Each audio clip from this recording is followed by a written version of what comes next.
Magandang buhay mga bata! Kumusta na kayo? Masaya ba kayo? Mabuti kung ganon!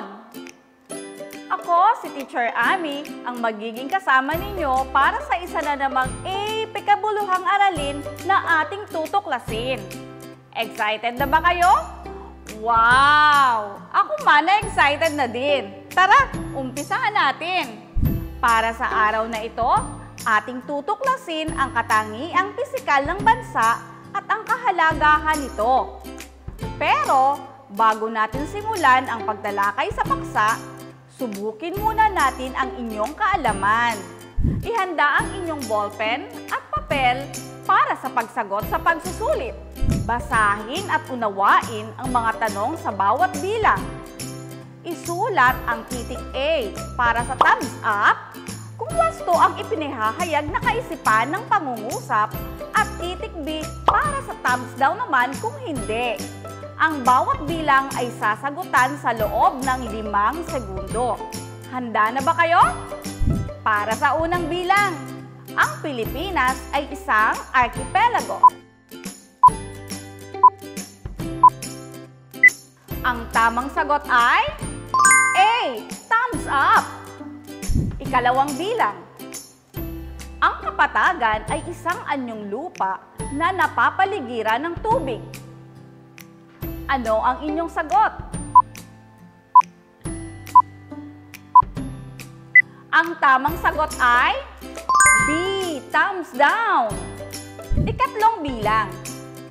Ang mga mahahabang bulubundukin ay maaaring magsilbing panangga sa mga bagyong dumarating sa ating bansa.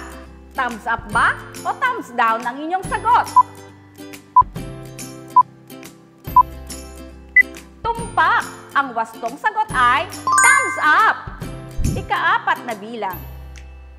Maraming dayuhan ang pumupunta sa Pilipinas dahil sa likas na kagandahan nito. Ang tamang sagot ay A. Thumbs up! Ganito din ba ang inyong sagot? Very good, mga bata! At para sa huling bilang, ang pagkakaroon ng iba't ibang anyong lupa at anyong tubig ng Pilipinas ay maaaring makaakit sa mga dayuhan. Ano ang inyong sagot? Tama! B o thumbs down ang tamang sagot. Ano ang inyong score? Huwag mag-alala. Ating pag-aaralan ang lahat ng iyan at malalaman natin bakit may mga sagot na hindi natin nakuha. Simulan na natin. Mga bata, nalibot niyo na ba ang iba't ibang lugar sa Pilipinas? May ipapakita akong video na nagtatampok ng magagandang lugar dito sa ating bansa. Tara, panoorin natin!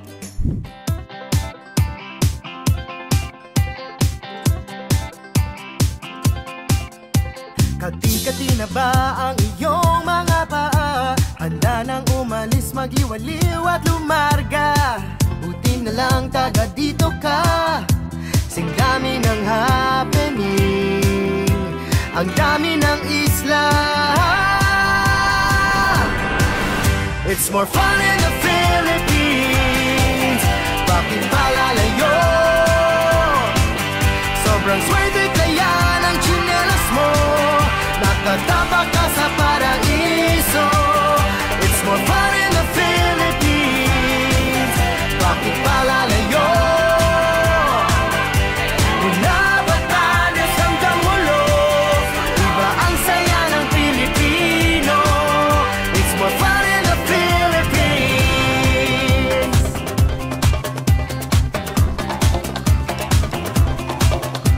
Nandito ng lahat, saan pa pupunta?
more fun in the Philippines. Bakit palalayo?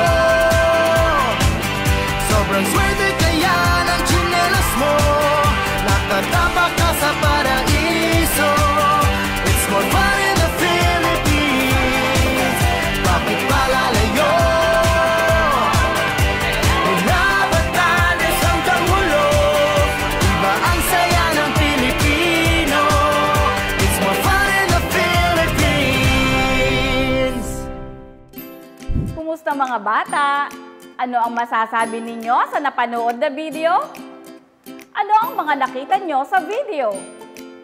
Tama! Nagpapakita ito ng iba't ibang magagandang lugar sa ating bansa, gaya ng mga dagat, bulkan, mga talon at mga isla o pulo. Gusto mo rin bang marating ang mga ito? Ako man ay gusto ko ring mapasyalan ang mga lugar na ito dahil sigurado ako na magaganda ang mga pook na ito. Tingnan ang larawan. Ano ang nakikita nyo? Tama, ito ang mapa ng ating bansa. Ano-ano ang bumubuo dito? Ang Pilipinas ay isang kapuluan o archipelago sapagkat binubuo ito ng 7,641 malalaki at maliliit na mga pulo. Ano ang masasabi mo sa bahaging ito na kulay berde? Tumpak! Ito'y ang bahaging kalupaan o mga pulo. Naaalala niyo pa ba ang iba-ibang anyong lupa? Tama! Ito ay ang Kapatagan, Bulubundukin, Bulkan at Burol. Ano ang masasabi mo sa bahaging ito na kulay asul? Magaling! Ito ay ang bahaging katubigan na nasasakupan ng ating bansa. Naaalala niyo pa ba ang iba't ibang anyong tubig? Very good! Ang iba't ibang anyong tubig ay ang dagat o karagatan, kipot, luok, ilog, lawa o talon. Ano kaya ang kabutihang dulot ng pagiging kapuluan ng ating bansa? Alam niyo ba iyon? Tara, tuklasin natin. Alam ko na! Hingi natin ang tulong ni Fairy Teacher. Tawagan natin siya. Mga bata, pagmasdan ninyong mabuti ang aking ipakikita. Ito ang Kapatagan. Kalimitan, dito matatagpuan ang malawak na taniman ng palay, tubo, at mais.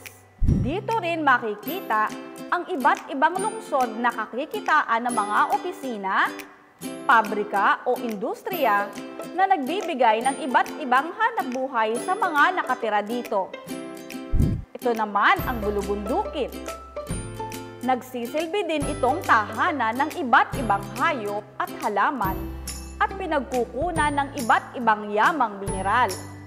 At sa panahon ng bagyo, ang hanay ng mga bundok o ang bulubundukin ang nagiging panangga sa malalakas na hangin. Meron ba kayong alam na kilalang bundok dito sa ating lalawigan? Alam niyo ba na mayroon tayong bundok halkon? Ito ang mataas na bundok na matatagpuan sa Bako. Ito ang naghahati sa Oriental Mindoro at Occidental Mindoro. Nagsisilbi din itong tirahan ng mga hayop at halaman na sa Mindoro lamang makikita gaya ng tamaraw, pilandok at waling-waling. Mapalad ang ating lalawigan dahil tayo ay may bundok halkon na maituturing na yaman. Ano ang masasabi niyo sa larawan? Alam niyo ba kung saan ito matatagpuan? Magaling! Ito ay ang dalawang tanyag na bulkan sa buong mundo. Ang Bulkang Mayon sa Albay at ang Bulkang Taal sa Batangas. Maraming mga turista ang dumarayo dito dahil talaga namang kamangha-mangha ang mga tanawin. Pero sa ngayon ay ipinagbabawal pa ang pamamasyal sa Bulkang Taal dahil sa kasalukuyan ay nakaalerto pa ito na maaaring pumutok anumang oras. Ito naman ang mga katubigan. Ang mga dagat o karagatan, ilog, luok, lawa at talon ay nagsisilbing pangisdaan. Ito rin ay nagsisilbing mga puok pasyalan ng mga lokal at dayuhang turista. Ang mga pantalan o daungan ay siyang nagsisilbing ruta ng kalakalan. At dahil sa katangiang pisikal na ito ng ating bansa, malaki ang ambag nito sa pag-unlad at paglago ng ating ekonomiya. Katubigan man o kalupaan, ay parehong mayaman sa pinagkukunan ng kabuhayan ng bawat mamamayan saan mang dako ng Pilipinas. O paano mga bata? Oras na para bumalik sa aming kaharian. Sana ay may natutunan kayo sa aking mga ibinahagi. Hanggang sa muli! Kumusta mga bata? Nag-enjoy ba kayo? Ngayon naman, dito tayo dumako sa ating lungsod. Ano ang masasabi nyo sa katangiang pisikal ng ating lungsod, ang Calapan City? Tama! Ang Calapan City ay bahagi ng pulo ng Mindoro. Kapatagan ang malawak na bahagi ng kalupaan nito at may dagat at ilog din na bumubuo sa katubigan. Masasabi mo ba ang mga pakinabang sa mga katangiang pisikal ng ating pamayanan? Pagaling! Ang pisikal na katangian ng lungsod ng Calapan ay kapaki-pakinabang sapagkat mayroon itong malawak na taniman ng palay. Ano pa ang maidadagdag mo? Tumpak! Sa mga dagat naman na nakapaligid sa ating lungsod ay may malawak na pangisdaan na ikinabubuhay ng mga tao. Mayroon tayong pantalan na siyang daan upang mailuwas ang mga kalakal at nagsisilbing daan ng mga taong naghahanap buhay sa Batangas, Maynila at iba pang karatig na lugar. Marami din tayong mga magagandang puok pasyalan na talaga namang dinarayo sa ating lungsod. Ganoon din ang napakaraming negosyo at mga puok kalakalan gaya ng mga mall, bangko, iba't ibang food chains at mga pangrehiyong tanggapan ng sangay ng gobyerno na nagpapasigla sa kalakalan ng ating lungsod. Ang lahat ng iyan ay ang kabutihang dulot ng pisikal na katangian ng Pilipinas. O mga bata, nag-enjoy ba kayo sa ating aralin? Sige nga, subukin natin kung meron kayong natutunan o natandaan sa pamamagitan ng laro. Gusto nyo ba yon? Marunong ba kayong maglaro ng bingo? Madali lamang to. Sa bawat titik ng bingo card ay may mga salita. Pipiliin at isusulat ang mga salita na may kinalaman sa kabutihan ng pagiging arkipelago ng Pilipinas. Sasagutin ninyo ito sa loob ng 2 minuto. Ihanda lang inyong mga papel at ballpen. Tandaan, 2 minuto lang. Handa na ba kayo? Simulan nyo na! Now na! Tapos na ang oras. Tingnan natin kung sino ang nakakuha ng mga salitang nagsasabi ng kabutihang dulot ng pagiging kapuluan o arkipelago ng Pilipinas. Tingnan mabuti mga bata ang inyong sagot. Huwag kukurap. Unahin natin ang sa letrang B. Tama ba ang inyong sagot sa letrang B, mga bata? Ang mga salitang may kinalaman sa kahalagahan ng katangiang pisikal ng ating bansa ay ang taniman. Dako tayo sa letrang I. Tingnan mabuti ang inyong mga papel. Tama ba ang sagot ninyo? Ang daungan sa mga katubigan at paliparan sa kapatagan ay mahalaga sa pagiging kapuluan ng ating bansa. Mga bata, tingnan naman natin ang letrang N. Ano kaya ang mga salitang may kinalaman sa kabutihan ng pagiging kapuluan ng Pilipinas? Walang kukurap! Tama ba ang sagot ninyo? Magaling! Ang pangisdaan sa mga katubigan ay malaking kontribusyon sa pag-unlad ng ating bansa. sa letrang G. Ano naman ang mga salitang may kinalaman sa kabutihan ng pagiging kapuluan ng bansa? Tingnan mabuti mga bata. Kumusta mga bata? Ganito din ba ang inyong sagot? Magaling! Ang paliparan sa kapatagan, pasyalan sa mga katubigan, at iba pang magagandang tanawin o lugar at panangga sa bagyo ng mga bulubundukin ay mga kabutihan ng pagiging arkipelago ng ating bansa. At sa huling letra mga bata, sa letrang O. Ang sagot sa letrang O ay ruta ng kalakalan. Bingo ba kayo? Ang galing! Ibig sabihin ay naunawaan ninyo ang ating leksyon. At dahil dyan, isang masigabong palakpakan para sa inyo! Ngayon ay natapos na naman natin ang isang fantastic na aralin. Sana sa susunod na episode ay samahan nyo akong muli. Pero bago ako magpaalam, isa munang paalaala. Tandaan, ang COVID-19 virus ay di natin nakikita. Pero dapat tayong maging maingat sa pamamagitan ng pagsunod sa mga health protocol. Ano-ano nga ang mga ito? Tama!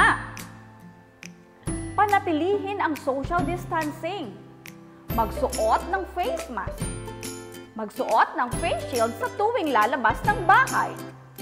Ugaliing gumamit ng alcohol at maghugas ng kamay na may sabon at higit sa lahat, iwasan ang paglabas ng bahay kung hindi naman importante ang pupuntahan. Ayos ba mga bata? Magaling! O paano? Bye-bye na! Mga bata, at tandaan ang aking mga paalaala. Hanggang sa muli! Maraming salamat sa pakikinig. Paalam!